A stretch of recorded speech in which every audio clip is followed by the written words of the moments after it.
Hello everyone. Mwese I'm so glad to meet you. nejejwe no guhura namwe. God has given us this chance to share the word of God every evening. Imana yaduhaye amahirwe yo gusangira ijambo ryayo buri mugoroba. I shall pray, then we begin. Reka dusenge noneho dutangira. Our Father, we thank you for this evening. Data, turagushimiye kuri uyu mugoroba. So since you know our lackings, you always provide this chance to listen the word of God. Kubera ko uzi ibyo tubura buri mugoroba dutegura amahirwe nk'aya kumva ijambo ryawe. So most of people, they think that they are lacking material things. Abantu benshi batekereza ko ibyo babura ari ibifatika. But when our hearts are disconnected to you, Lord, from that moment we become the beautiful people. Ariko Nyagasani, imitima yacu itandukanye n'uwawe kuva ku kanya duhinduka abantu bateranye. So through the word of God we can learn how we can unite with you. Rero binyuze mu ijambo ryawe tubasha kwiga uko twakungwa nawe. So you bless us in this evening. Uyu mugoroba duhe umugisha. In the name of Jesus we pray everything. Tubisenze byose mu izina rya Yesu. Amen. Amen. So we are going to share from the book of Luke chapter 16. Mureke dusangire ijambo ry'Imana mu gitabo cya Luka ibice 16. From verse 1 through 8. Aho dusoma umurongo wa mbere kugeza ku 8. Yes, if you are there, we shall read Luke chapter 16 from verse 1. Nimba mwahageze mureke dusome Luka ibice 16 umurongo ni wa mbere kugera ku 8. He also said to his disciples, there was a certain rich man who had steward, and an accusation was brought to him that this man was wasting his goods. Kandi abwira abigishwa bati hariho umutunzi wari ufite igisonga cye bakimuregaho ko cyaha ibintu bye. So he called him and said to him, what is this I hear about you? Give an account of your stewardship, for you can no longer be my steward. Aragihamagara arakibwira ati ibyo mwumvaho ni ibiki? Murikira ibyo nakubikije kuko utagikwiriye kuba igisonga cyane. Then the steward said within himself, what shall I do? For my master is taking the stewardship away from me. I cannot dig, I'm ashamed to beg. Icyo gisonga kiribwira kiti ko databuja ari bunyaga ubutware bwanjye, nkaba ntashobora guhinga, nkagira isoni zo gusabiriza, ndagira nte? I have resolved what to do, that when I am put out of the stewardship, they may receive me into their houses. Have nzi icyo nzakora kugira ngo nimara kunyagwa bazandaze mu mazu yabo. So he called every one of his master's debtors to him and said to the first, how much do you owe my master? Ahamagara ufite umwenda wa shebuja wese aramubaza, abaza uwa mbere ati harya databuja kwishyuza iki? And he said 100 measures of oil. So he said to him, take your bill and sit down quickly and write 50. Aramusubiza ati inshuro 100 z'amavuta ya elayo. Nawe ati enda urwandiko rwawe wicare vuba wandike 50. Then he said to another, and how much do you owe? So he said 100 measures of wheat. And he said to him, take your bill and write 80. Abazundi ati harya wishyuzwa iki? Aramusubiza ati inshuro 100 z'amasaka. Aramubwira ati enda urwandiko rwawe wandike 80. So the master commended the unjust steward because he had dealt shrewdly. For the sons of this world are more shrewd in their generation than the son of the light. Nuko shebuja ashima icyo gisonga kibi kuko cyakoze iby'ubwenge, kuko abana b'isi ari abanyabwenge mu byo ku ngoma yabo kuruta abana b'umukino. Yes, we have read through verse 8. Dusomye gushyika ku murongo wa 8. There was a master. This is the word Jesus was telling his disciples. aya ni amagambo Yesu yabwiye abigishwa be ababwira ati hariho umutunzi cyangwa se umutware. So this master, he had a lot of wealth. uyu mutunzi yari afite ubutunzi bwinshi. So since he could not control everything by himself, by himself, he hired a steward. kubera ko atashoboraga kwita ku bintu bye byose wenyine, yashatse igisonga. So there was a certain plan, a certain vision in the heart of this master. ubwo yashakaga igisonga hari umugambi yari afite n'icyerekezo. So likewise, he wanted this steward to do according to his heart, according to his vision. yifuzaga ko iki gisonga gikora kigendeye ku mutima we no kwiyerekwa rye. Actually, that is how it must be. uku niko byakagombye kumera. Because if I'm a servant of my master, I cannot do my will. I have to do the will of my master. igihe ndi umugaragu wa databuja ntabwo nkora ibyo nshaka ahubwo nkora ibyo databuja ashaka. So if you have a servant in your house, I'm sure that when he's not doing your will, you cannot be happy, you cannot be satisfied. ndabizi neza yuko nawe ufite umukozi mu rugo cyangwa se umugaragu, igihe atakoze ibyo ushaka ntabwo ushobora kunyurwa. So the reason why sometimes we hire the servants in our house is because we want to do our will, our plan when we are not around. igituma dushaka abakozi nuko tuba dushaka ko badukorera ibyo dushaka mu gihe tudahari. When you are not around and your servant is wise in realizing and analyzing your heart, wherever you are, you can have rest. igihe udahari ariko ufite umugaragu cyangwa se umukozi z'umutima wabasha kuwusesengura, icyo gihe ugira ikiruhuko. So likewise, this master, he thought that maybe this servant will know my heart. uyu mutware yari azi ko umugaragu azamenya umutima we. So but the problem is one. ariko hari ikibazo So one day the accusation came to him that your servant is not doing your will. igihe kimwe bamuzaniye ibirego baravuga ati umugaragu wawe igisonga cyawe ntigikora nk'ibyo ushaka. So do you know that? ese urabizi? So your servant is wasting your goods. dore igisonga cyawe cyaha ibintu byawe. So after the master realizing this, he called him immediately. ubwo shebuja abimenyaga yaragihamagaye. And he told him, you go out of my stewardship because you are no longer my steward. yambwira ati wa gisonga we uri mubi, mvira mu byanjye ntabwo ukiri igisonga cyanjye. So this steward was shaken, his heart was shaken so much. iki gisonga cyarakomeretse mu mutima. Because he knew nothing. nta kindi kintu yari azi. He didn't know to dig, even he couldn't beg. yari azi guhinga nta nubwo yashobora gusabiriza. So he was troubled so much in his heart. umutima we yagize ibibazo byinshi. But he started to think.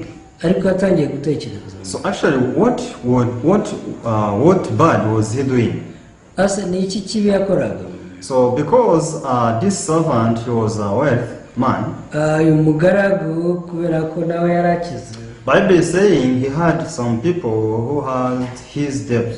bivuga ko hari abantu bari bafite umwenda wa shebuja. So these debtors, they had to, they still thought that these debtors, they have to give back the wealth of my master. aba bantu bari mu mwenda shebuja, igisonga cyaratekerezaga kitaba abantu bagomba kwishyura databuja. So he started to make a list of those people. yari yarakoze liste y'abo bantu. So when he calculated, he realized that this is a lot of wealth. They have to take back. ubwo yabaraga aravuze ati aba bantu barimo umutungo mwinshi wa databuja bagomba kuwugarura. So that is when he started to visit one by one. byatumye agenda asura rugo ku rundi. You have the wealth of my master. akavuga ati mwebwe mufite umwenda wa databuja. You have to take everything back. mugomba rero kuwishyura wose. So I cannot forgive you. ntabwo nshobora kubabarira. Because if I gather everything you have for my master, I'm sure that he will be happy with me. nindamuka ngarushe ibya databuja byose murimo niringiye ko azanezerwa. This is how he was doing. uku niko yararimo akora. He was working in this way. ni inzira yakoragamo. So if you see this, he was so busy every day. uramutse ubyitegereje ubona ko yari ahuze buri munsi. Because he was causing troubles in the hearts of people. yakomeza guteza ibibazo mu mitima y'abantu. So what he was doing actually was needed. Ibyo yakoraga byari ibintu bikenewe. Because if you have a debtor, he has to pay you back. Kubera ko iyo ufite umuntu kuri mu mwenda bagomba kuwishyura. So this is how this stood. He thought about the heart of his master. Uku niko iki gisonga cyatekereje ku mutima wa shebuja. Even this is the report people they took to his master. Kandi n'abantu bajya kukirega ni ibingibi bakireze. So but when the master heard what he was doing and the way he was doing, he was not happy with this. Ubwo shebuja yumvaga ibyo yakoraga ntabwo yabinezerewe. So because the heart of the master was different from the heart of this student. Umutima wa shebuja wari utandukanye n'uw'igisonga. So we can see that when he called this student, tubona kubwo yamaragaraga iki gisonga cye. so he rebuked him, even he chased him away. Yaragicyashye aranakirukana. That's when he started to think and think deeply. Icyo nicyo gihe cyatangiye gutekereza cyane. So after thinking deeply, ubwo yatekerezaga byimbitse, he said that maybe if I go to the debtors of my master, yaje kwibwira ati ndamutse nsanze abarimo umwenda databuja and I start to decrease their debt, nkabagabanyiriza umwenda barimo, maybe this will be the wise idea. ndibwira ko iki kizaba ari igitekerezo cy'ubwenge. So he came out of the presence of his master, uko niko yasohotse imbere ya shebuja, and he started to apply this idea, this new idea which came in his heart. icyo gitekerezo gishya yungutse yatangiye kugishyira mu bikorwa. So he started to approach the debtors with different heart. yagiye yegera buri muntu wese ari mu mwenda shebuja, ariko noneho amusanga afite umutima utandukanye n'uwa mbere. So when he came out of the presence of his master, he started to apply the new heart. ubwo yabaga imbere ya shebuja yatangiye gukoresha umutima mushya. How much do you owe my master? akabaza ati wowe urimo databuja ngahe? So this is what the Bible is saying here. ibi nibyo biri kuvuga hano. When we read verse 6, it says, and he said 100 measures of oil. So he said to him, take your bill and sit down quickly and write 50. umurongo wa gatandatu uragira uti, aramusubiza ati inshuro 100 z'amavuta ya elayo. nawe ati enda urwandiko rwawe wicare vuba wandike 50. So now he was not shaking the hearts of the debtors. ubu ntiyaragihungabanya imitima y'abari mu mwenda shebuja. And now he started to decrease their debt. ahubwo yatangiye kubakuriraho umwenda. Don't worry. yarabwira ati rwose ntimugire impungenge. For this time, don't maximize your debt. kuri iyi nshuro ntabwo mukeneye rwose kugira umwenda munini. So it's okay, you can take your bill and write 50. mufate urwandiko rwanyu mwandike aya n'aya. And then he said to another, and how much do you owe? And so he said 100 measures of wheat. yabajije undi ati hajya wishyuzwa iki? aramusubiza ati inshuro 100 z'amasaka. And he said to him, take your bill and write 80. aramusubiza ati enda urwandiko rwawe wandike 80. So what I want to say on verse 8, the heart of master was so happy when he heard what the student was doing. icyo nshaka kubabwira ni uyu murongo w'8, ubwo shebuja yumvaga ibi ngibi yaranezerewe. So when we read this kind of stories of the Bible, sometimes they are somehow strange. rimwe na rimwe dusoma inkuru nk'izi za bibiliya usanga zidasanzwe. So what he was doing with the new heart he got and the presence of his master, ibyo yakoze kubera umutima yakiriye mushya avuye imbere ya shebuja. so this is what we can call wasting according to the course of the world. ugendeye mu migenzo y'iyi si nibyo twakwita kwaya. But this was the heart of the master. nyamara uyu ni wari umutima wa shebuja. Why can we say that it was the heart of the master? ese twamenya gute ko wari umutima wa shebuja? So it's because when the master heard about this news, his heart was so happy. impamvu ni uko ubwo yumvaga aya makuru noneho yaranezerewe. He was happy with this thought. yishimiye iki gisongo. You are doing wisely. yavuze ati ubu none uri gukora ibintu by'ubwenge. So in other words, this is what I wanted from the beginning. Mu yandi magambo yaramubwira ati ibi nibyo nashakaga na mbere hose. So through this story, once we read the heart of the master, muri iyi nkuru iyo usomye umutima wa shebuja, so we can see that the heart of master, he wanted to give rest to his debtors. umutima wa shebuja tubona ko yashakaga kugirira ubuntu aba bantu bari bamuri mu mwenda. So he wanted to eliminate all this they had, they owed their masters. yashaka kubakuraho umwenda wose bari bamufitiye. So he wanted to forgive everything they had. yashaka kubabarira ibyo bamurimo byose. He didn't want them to pay back. ntabwo yifuzaga rwose ko bagira icyo So bamwishyura. this was the heart of the master. uyu niwo wari umutima wa shebuja. So in other words, he wanted to give grace to everyone. mu yandi magambo yashaka kugira abantu bose ubuntu. But I can see that when the master had this stood, he didn't know the heart of the master. ariko mbasha kubona nuko ubwo yangajaga iki gisonga ntabwo kigeze kimenya umutima So we. even though he wanted to please his master, since he didn't know his heart, he couldn't make it. nubwo yashakaga kunezeza shebuja kubera ko atarazi umutima we ntiyari kubigeraho. He just took over this stewardship and he said, in this way my master will be happy. yafashe ubusonga yahawe aravuga ati nimikora gutya databuja nzanezerwa. So what he had to do first of all is to check what is the heart of the master. yakagombye kuba yarabanje kugenzura umutima wa shebuja, But he didn't do it. ariko ntabyo yakoze. So since he didn't do it, he made the master being angry. kubera ko ntabyo yakoze yarakaje shebuja. So you are no longer my steward. aravuga ati rwose ntabwo ukiri igisonga So cyawe, give me back my stewardship. murikira ibyo nakuhaye. So he was still saying he was a steward, he was a man, he was very strong. yari akiri wa wundi, yari umugabo ugifite imbaraga. But to say that you are no longer my steward, ariko kumubwira ko atagikwiriye kuba igisonga it's cye, like telling him that you don't have my heart. yarimo amubwira ati rwose nta mutima wanjye. So if you try to do everything without my heart, you will mess up everything. rero muretse ugakomeza gukora ibintu byose n'umutima wawe byose uzabizambya. So but when he thought and he thought deeply, nyamara ubwo cyatekerezaga cyane, so he gained the heart of his master. cyaje kubona umutima wa shebuja. When he started to do everything according to the heart of the master, agitangira gukora ibintu byose nk'uko shebuja yabyifuzaga, that's when the master was so happy, was so joyful. shebuja yaranezerewe arishima cyane. So what I want to say, because you are sharing the word of God, kubera ko turi gusangira ijambo ry'Imana, so many people, they want to believe in God like this stood. ndashaka kubabwira ko abantu benshi bagerageza kwizera Imana nk'iki gisonga. So briefly, I can say that the heart of this master muri make umutima w'uyu mutware was in the position of giving grace. wari umutima uri mu mwanya wo kugirira abandi ubuntu. This is standing for the grace of God. uyu mutima wahagarariye ubuntu bw'Imana. So the heart of the steward is standing, is in the position of the Lord. umutima w'igisonga wari uhagaze mu mategeko. So now we can read the book of Luke chapter 10 verse 33. mureke tujye muri Luka igice cya 10:33.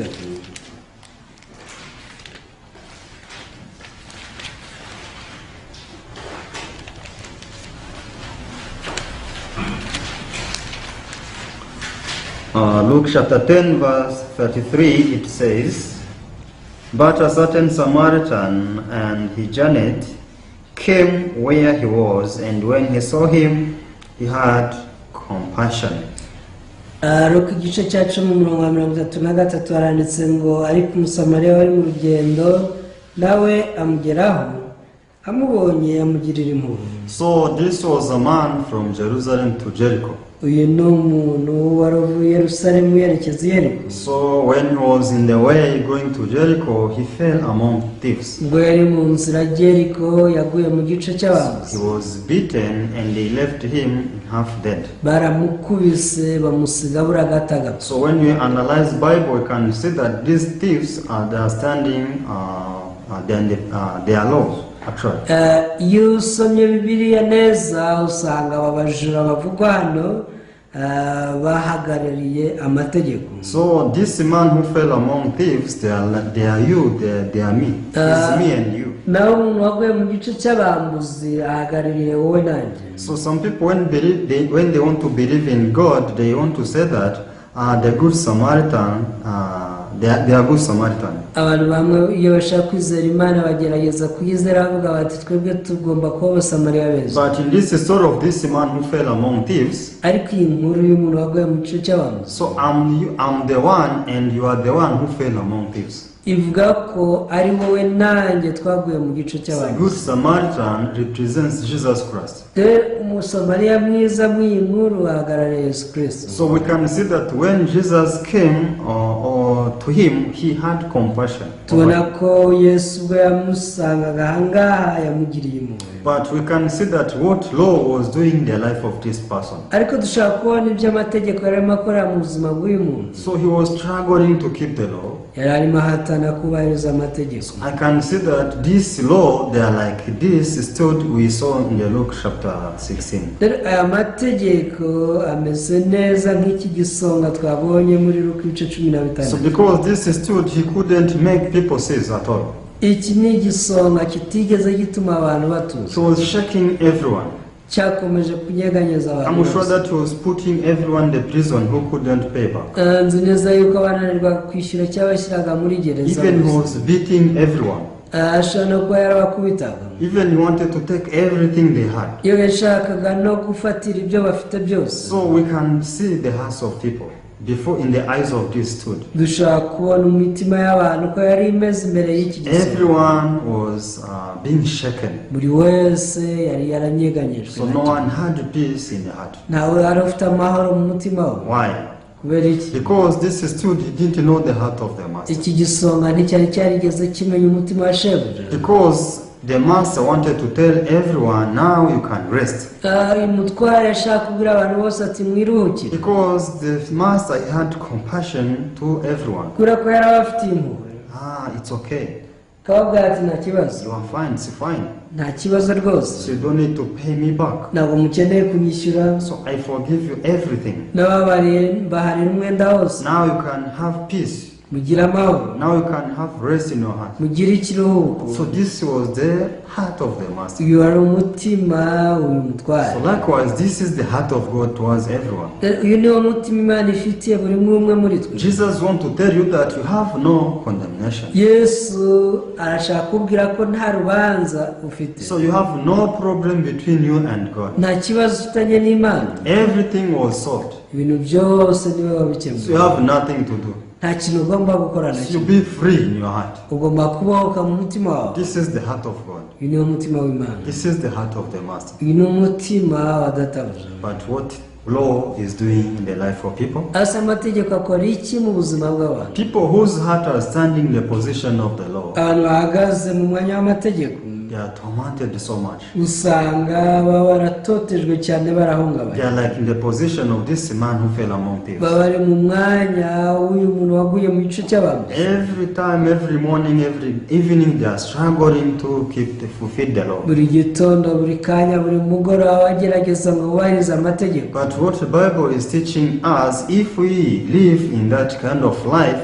what we can gain is only death and pain. Ariko icyo biri twigisha ni uko tugumye muri iyo nzira nta kindi twakungukamo keretse umubabaro n'urupfu. So many people, they live with the heart of this stone. Nyamara abantu benshi babana n'umutima w'iki They gisonga. want to praise God according to the law. Bashaka kunezeza Imana binyuze mu by'amategeko asaba. But they cannot please God unless they learn the heart of God. Nyamara batize umutima w'Imana ntibashobora kuyinezeza. So if we really want to please God, Nimushaka kunezeza Imana, if you want to make the heart of God happy, nimushaka gutuma Imana ikunezererwa, look unto Jesus. ugomba kwitegereza Yesu Kristo. So if you look unto Jesus, Niwitegereza Yesu, you can see how Jesus forgave everything, forgave you all your sins. uzahita umenya uburyo Yesu yakubabariye ibyaha byawe byose. With the cross of Jesus, all your sins were forgiven. Ubwo Yesu yabamarwa ku musaraba, ibyaha byawe byose So byarababariwe. when Jesus came to you, he had compassion over you. Yesu aza afite impuhwe. So this is what you have to know exactly. iki ni cyo ugomba kumenya neza. We don't have to just believe in God. Ntabwo tugomba gupfa kwizera Imana gusa. Don't just say that in this way God will be joyful. Ntugapfe kuvuga uti ndakoresha iyi nzira Imana izayinezererwa. Don't live with the mind of this steward who thought that according to his thoughts the master will be happy. Ntukabane n'umutima w'iki gisonga cyumvaga ko shebuja azanezerwa kubera ko cyakurikiye uko I kibitekereza. want to proclaim to you that the heart of God is merciful.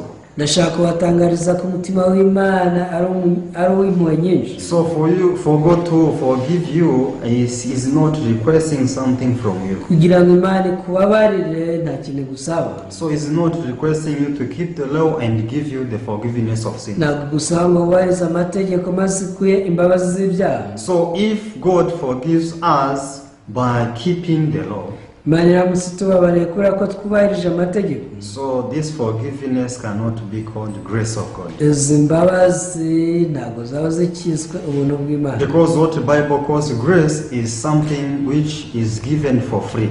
Igihawe umuntu ku buntu nicyo birayita ubuntu. But if we are given this grace by keeping the law, Nyamara nimba tugiriye ubuntu kubera ko twubahirije amategeko, but this is not grace. ubwo niba bukiri ubuntu. Because we have toiled every night, every day, all Kubera the time. ko ijoro ryose amanywa yose buri munsi tuba turi kwiyuhakuya. So if we analyze and know the heart of God exactly according to the Bible, Turamutse dusesenguye tukamenya umutima w'Imana neza nk'uko uvugwa muri Bibiliya. that's when we realize that for many years we have lived with the heart of this student. Iki ni cyo gihe tuzatahura ngo igihe kinini twabayeho n'umutima w'iki gisonga. Even though God wanted us to be joyful from the beginning, but we didn't know the heart of God exactly. Nubwo Imana yashaka ko twishima kuva kera kose, ariko ntitwigeze tumenya umutima w'Imana neza. I want to read the book of 1 Peter chapter 1 verse 3. Munyemere isomo rwa mbere rwa Petero igice cya mbere umurongo wa 3.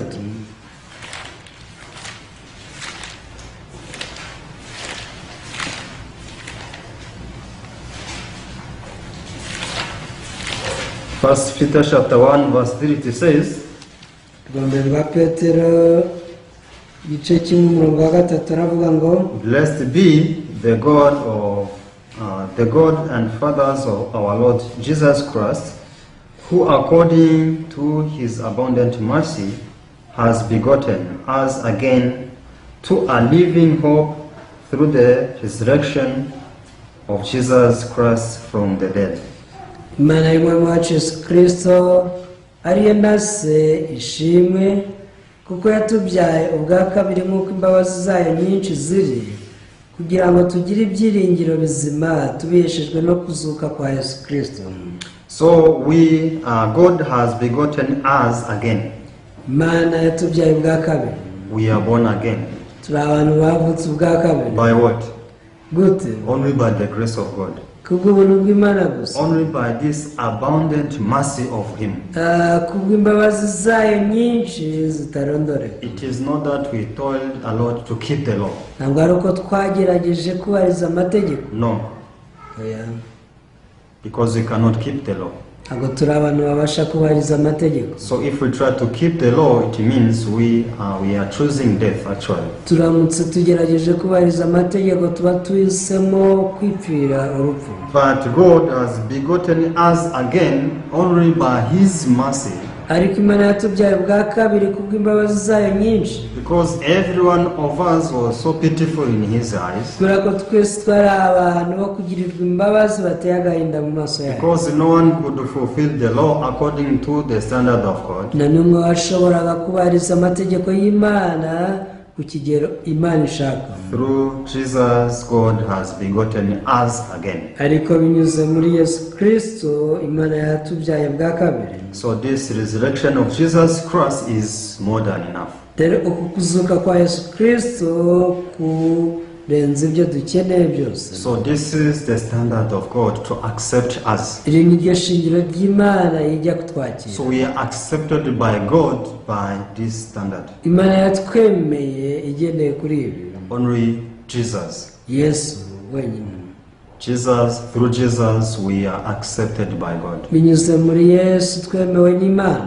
So that's why in the eyes of God, we are righteous, we are holy, we are justified. niyo mu maso y'Imana turi abakiranutsi, turabera kandi twatsindishirijwe. So from the beginning, many people, they live with the heart like this heart of the stood. iyo bigitangira abantu bose babana n'umutima nk'uw'iki gisonga. So as this stood was living with this heart in the eyes of the master before the master. nk'uko cyabanaga n'uyu mutima wacyo imbere ya shebuja. This is how many people they live before God. uku niko abantu benshi baba imbere y'Imana. They choose to take the way to please God by what they do in their lives. bahitamo gufata inzira yo kunezeza Imana binyuze mu byo bakora.